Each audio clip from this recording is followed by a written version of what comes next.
EdTechMondays Uganda is supported by the MasterCard Foundation Center for Innovative Teaching and Learning in partnership with the Innovation Village. Thank you very much for watching and welcome aboard this edition of EdTech Mondays in proud association with, of course, the MasterCard Foundation Center for Innovative Learning and Teaching.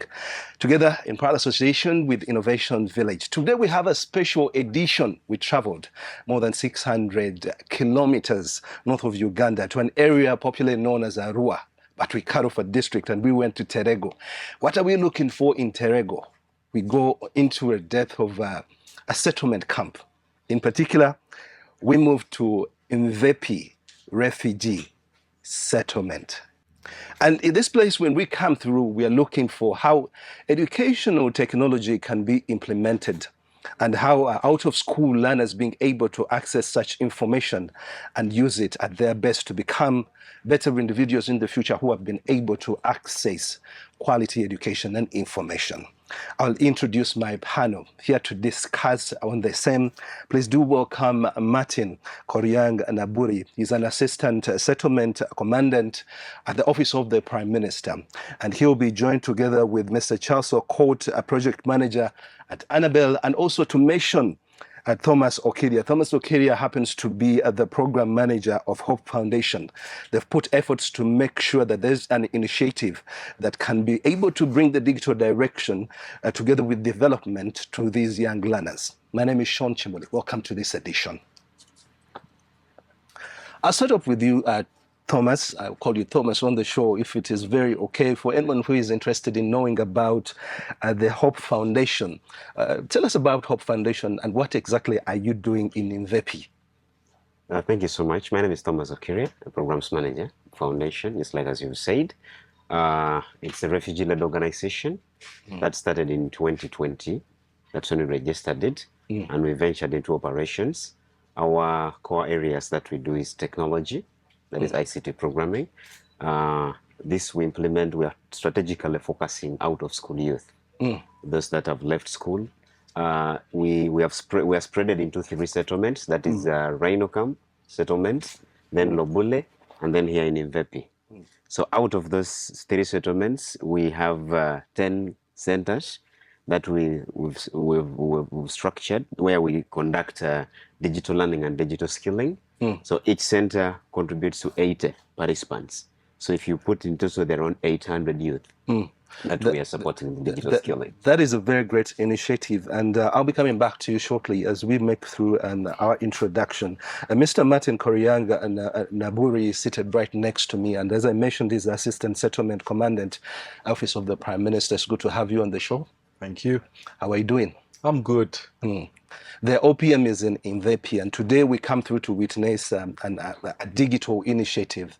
Kindly tell us briefly about your presence here and how imperative this is for they that have taken Mvepi as their settlement camp. Thank you so much. You're most welcome to Mvepi Refugee Settlement. Thank you. I've already been introduced for purposes of having not pronounced my name well.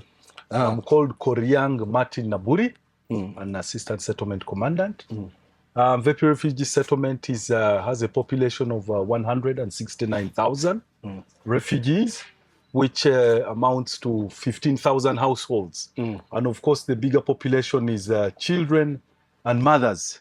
So when you talk of children, it means they have needs, lots of needs, amongst which is lots of technologies like what we are looking at today. So as OPM, we really embrace this, and we are rallying right behind our partners, the UNHCRs, the Annabelles, all those that are putting in efforts to make sure that this technology and knowledge gets to our refugees. Thank you very much. And well, if you don't mind on the show, I will be referring to you as Martin. As we take this up to another level, and of course, our other partner in this particular conversation, let's welcome Charles Okot, the project manager at Annabelle. For anyone who would like to know about Annabelle, what are we talking about and what exactly is your contribution here in Mvepi? Thank you so much, Sean and viewers. My name is Charles Okot, the project manager for SPRS. SPRS is the support program for refugee settlements in northern Uganda. The project has been funded by the European Union Trust Fund. Basically, our contribution to this digital innovation came because right from 2016 to date, we have already trained over 7,000 refugees and also community who are already working within the refugee settlement, but also in different urban settlements. We did some few surveys this year, and we found out that 73% of those graduates are actually working, doing some form of income-generating activities, and also employed in different services. Now, our contribution to this digital hub came in because we realized there was a gap. And that gap was in terms of access to information. And those information included market information. And because in Vepi, refugee settlement is, in terms of location, you see it is very far from Arua town and other nearby urban centers, we realized that for them to access market opportunities, job opportunities, education opportunities, it is good if we support our foundation with initiatives on ICT services, but also online services, which I believe our foundation will talk much about. Yes. Thank you. It also cut you a little bit short to that so that I can bridge in Thomas Okilia. I think you mentioned that you have an initiative that is almost in the same line. We are talking about educational technology and how it can be brought into an area where we have refugees and young people who need also to access quality education. Can you shed some more light of what exactly you've put in place to ensure that such a dream is realized through an out-of-school a child? This actually goes to you, Thomas. Oh, thank you so much. Looking at the context of the settlement, first of all, it's a hard-to-reach area, and access to technology is a very complex thing to handle. But I want to appreciate our partners, that is Enabel, UNHCR, UNICEF, ILO, that have supported with the equipment to ensure that local people from the local context as well have access to technology. So the one key thing that we are putting our efforts into, we have an approach of mobile digital skilling, whereby we take services down to the community. Because having a hub like this alone can serve maybe 200 people. But we have thousands of people in settlement. So we innovated approach of moving settlement to settlement, location to location, to take skills down to the community. Well, earlier when we were having a light conversation before the show went on, you mentioned that there's a way you're helping the young people or the people that need this kind of education access the elements that they need, because I do believe in this day and age for anyone to be able to access digital knowledge, you need gadgets. Isn't this quite a challenge? Yeah, it's a very big challenge, as if we look at the cost of acquiring, first of all, the gadgets that we have, it's quite very expensive. And then the other issue is the aspect of maintenance of the gadgets itself. It is as well a very heavy cost, because sometimes when you take them to the community, they can be tampered with, and maintaining them is an issue. The other aspect is the aspect of transport. Locating from one settlement, one location to the other, with the delicate equipment like this, you realize that it needs a lot of investment in terms of transport. But another key issue that we are looking at, yes, we have small bit of the equipment that we have, but the demand is quite too high. So juggling with around a number of few laptops and tablets vis-a-vis the number of participants that are willing to take on with a skill, it's not balanced. Now that you talk about challenges, I think it also help us to ensure that we can catch up with the same conversation with the Office of the Prime Minister. And as I mentioned, I'll be calling you, Martin, on the show. Where's the intervention of the OPM as all this is happening? First and foremost, I would like to say that the Office of Prime Minister has laid a plain ground. A suitable plain ground for partners to come and support our people. That's one main role. That's one thing which we have done. They are also welcome, and we are closely working with them. And this is what we're encouraging. And we are also reaching out to partners to seek for their support in terms of this education technology to come and support our people. And also the other thing is we are also very closely, we are the supervisory, we do supervise. We closely tend to know and guide them so that they're just on the right track. We are working very closely. We are not leaving them alone by themselves. Yes. So the problem that some of the partners like UNHCR, the Annabelle, and lots of others are addressing, have you looked at how important it is, and are the young people who are in this settlement area, are they embracing it? Oh yes, the young people in the settlement are embracing it so much because we have made them realize that for the future to be better, you really need this technology. And we've also, as Office of Prime Minister, gone an extra mile to show them that once you put this into use, it's for benefit. A case in example is the recently concluded census, which took place in Uganda. We took on quite a number of the youths who had already gained these skills. They were employed and they gained something. And the other bit also is we are also connecting them to jobs. You know, online, once they have this knowledge, they are able to get online and they see their jobs. And we also do recommend, and some of them have gotten to the bigger towns and they have been employed simply because that they have been empowered. Yes, so this is working quite very well. You earlier on talked about the statistics of some members who belong to these particular facilities, and I think you put it at 169. Oh yes, and that makes a bigger population with women and young children who need to access education. Is that faction correct, where there is a lot more women than men in this particular camp? Yes, actually there is a lot more women than men. Women and children are more than the men. And you know what role women play and what role the children play.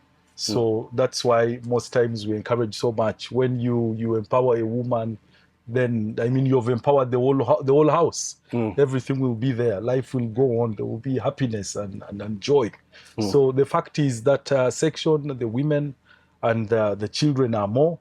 So we're encouraging so much that that's where we should also try to gear most of our efforts and our support. Well, thank you very much. In case you are just catching the show in bits, this is EdTech Mondays, brought to you by the MasterCard Foundation Center for Innovative Teaching and Learning in Pride Association with Innovation Village.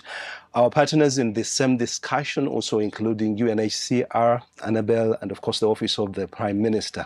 We'll be taking a short break. When we come back, some of the beneficiaries of this particular initiative that we are seeing today about digitalization and development in a refugee, in a settlement camp, how are they embracing the same? Are they the kind of people that we are going to be seeing in the future also integrated out of they that have access to quality education?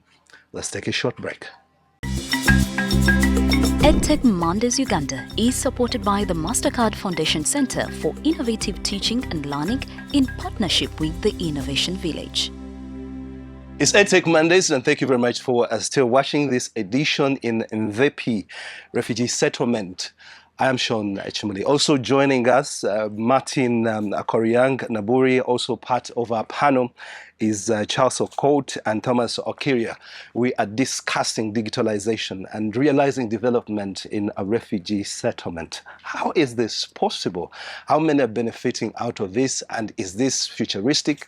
Are these out-of-school learners going to be equally as strong as the rest? But also, before we proceed and I go back to the panel of gentlemen, I would like to bring in a lady who happens to be a refugee leader here at Mvepi. Please do welcome Lakop Winnie. Lakop Winnie has a question as we make this as interactive as possible. Our audience is also still part of this of the same.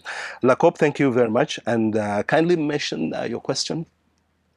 My question is, how are you going to reach the community, the wider community? Because we have these gaps, challenges that many of us are not accessing this digital world? Thank you. Thank you very much. Thank you very much, Lakop. I think this question will directly go to Charles Okot, who happens to be part of Annabelle. And also, I'll make sure that the same question goes to the office of the Prime Minister. I cannot leave them out. And also, the same question will go to Thomas Okilia. But still, first, let's see, how is Annabelle going to be able to bridge this gap? Because the refugee community is a huge one. It's a big one. Thank you. I must confirm that that question is interesting. The gap is quite big, but I'm happy that we have started the journey. And the most important part of it, like I said at the beginning, is that farmers, students, business persons, refugee communities within this community already will be able to access information, whether online or could be services that are related to ICT, including also mentorship and coaching opportunities that happens right in this hub. I can also confirm that this is not the only center we are supporting. We have one center in Omugo. This is the second center managed by O Foundation. But also we have another center which is in Bidibidi refugee settlement. And how will we, could be in the future, or could be for now, expand to locations that are far away from here? My colleague will add on some extent, but I think also these services can be extended through outlet points. If there are points outside this hub where our foundation can also take these services through tablets, or it could be laptops, which I know they're in limited numbers. We shall still have discussions with them after this commissioning and make sure that some few numbers of tablets and laptops are added. So I'll get Lakop's question about being able to meet this vast majority, this huge number of refugee settlers. And Mr. Korianga, I'll pick up with, are we going to see UNEB centers in, let me use the example of Mvepi to meet that particular demand. I mean, the partners are providing the resources, so that means as well there's another part that that might create a lot of demand. I don't know where you want to pick up from with that. First and foremost, I would like to confirm to you that we have UNEB centers already in Mvepi. Yeah. Yes, we have UNEB centers in our schools, and they're examined there. We don't have to go into the neighboring districts to go and have our candidates examined there. As OPM and government, we are still for the idea and stressing that services should get closer to the last person down.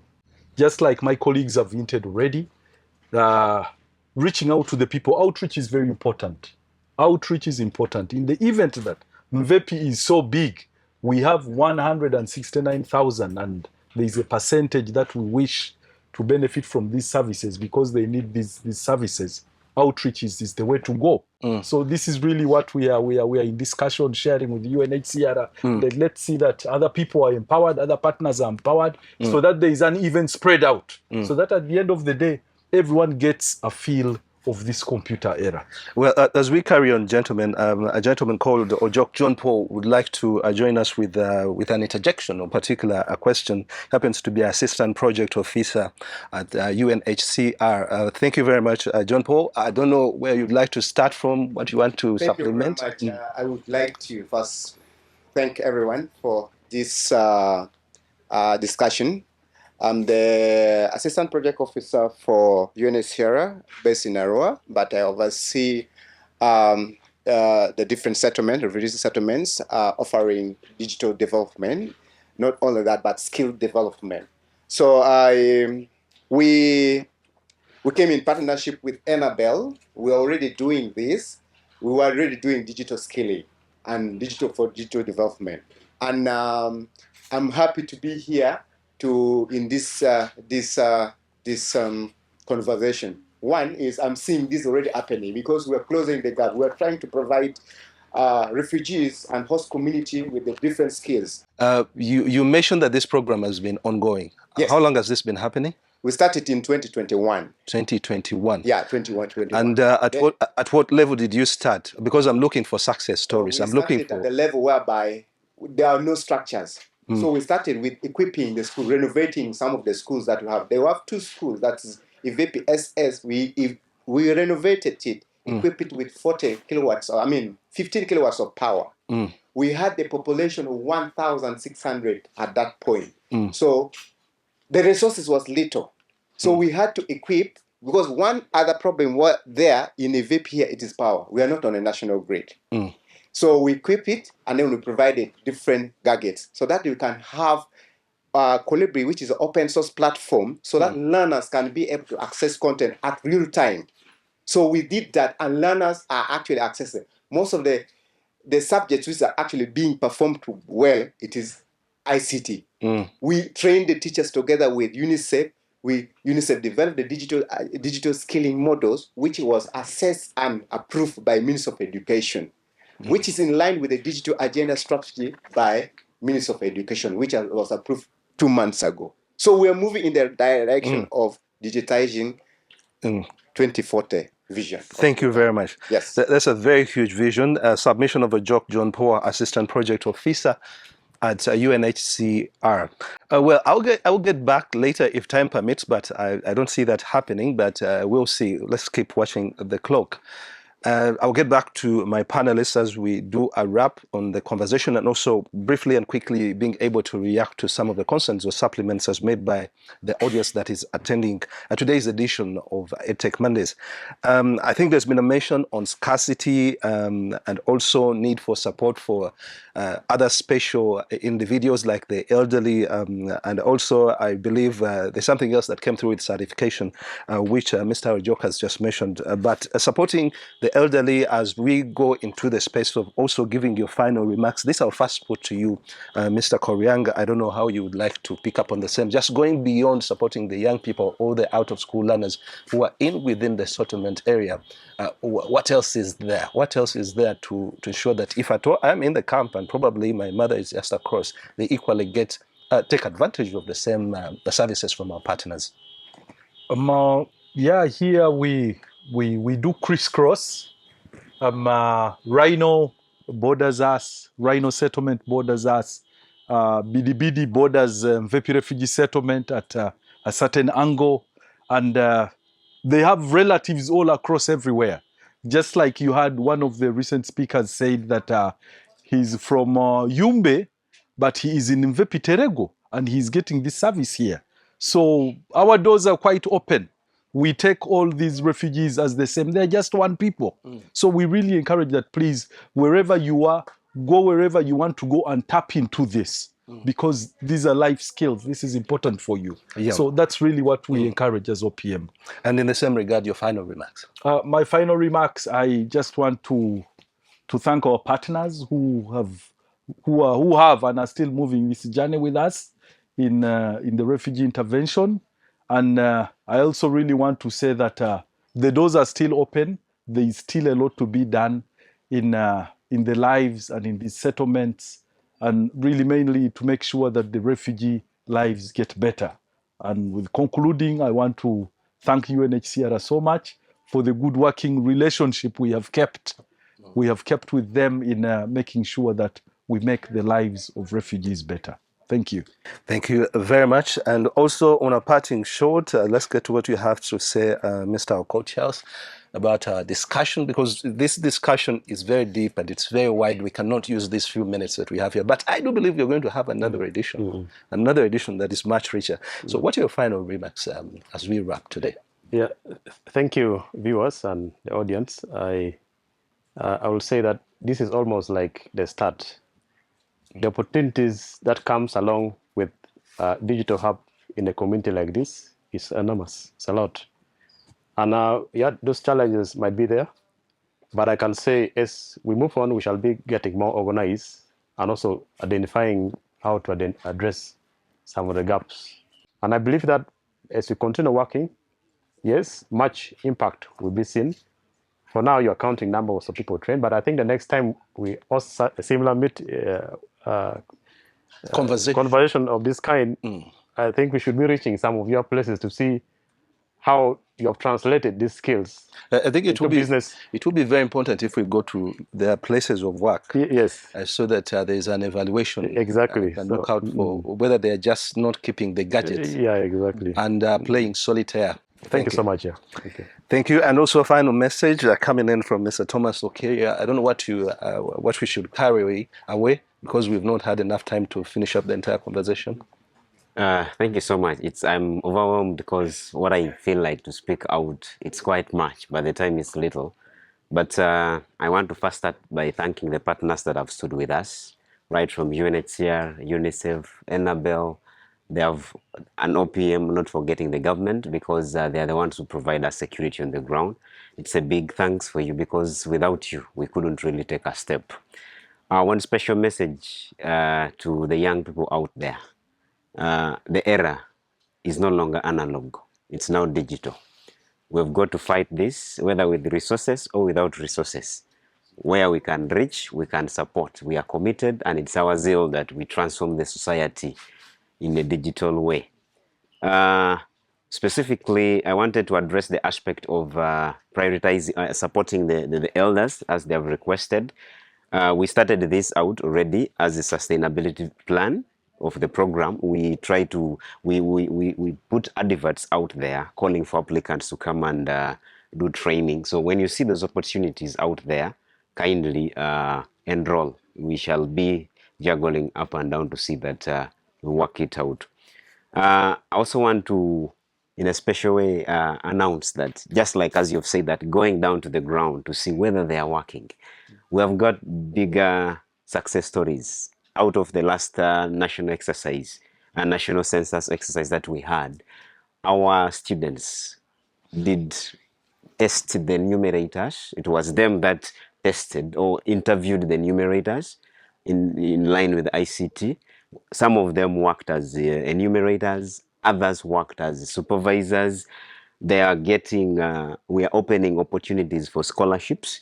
They have been undergoing training under system operations with the Rwandan University, that's Carnegie Mellon University.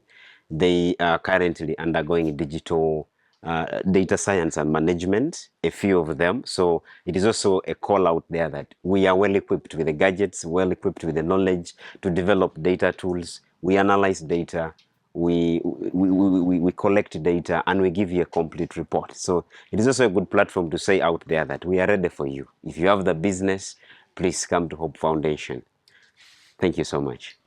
Thank you very much, and thank you very much, gentlemen. Thank you, ladies and gentlemen, that have been part of our audience. Much of our audience, the participants, beneficiaries of this entire initiative that we came through to witness. It's about launching a digitalization initiative in the middle of a settlement area, in the middle of a refugee settlement place. That sounds like a dream, but to many, when you speak to them, they can tell you that their dreams are being realized. We will follow up on this story. Our journey is a simple one, to follow up on educational technology and how it's impacting the next generation and also the out-of-school learners. Our partners are very many, and some of them I might not be able to mention, that have helped this conversation to come through. The UNHCR, we thank you, and as well to Annabelle, UNICEF, the Hope Foundation, among others, would like to say thank you. But more importantly, EdTechMondays, with a great vision from the MasterCard Foundation and also the Center for Innovative Teaching and Learning, will also look out for more stories and relay the same stories. And partnership with Innovation Village, we would like to say thank you. My name is Sean Chimuli. See you soon. EdTechMondays Uganda is supported by the MasterCard Foundation Center for Innovative Teaching and Learning in partnership with the Innovation Village.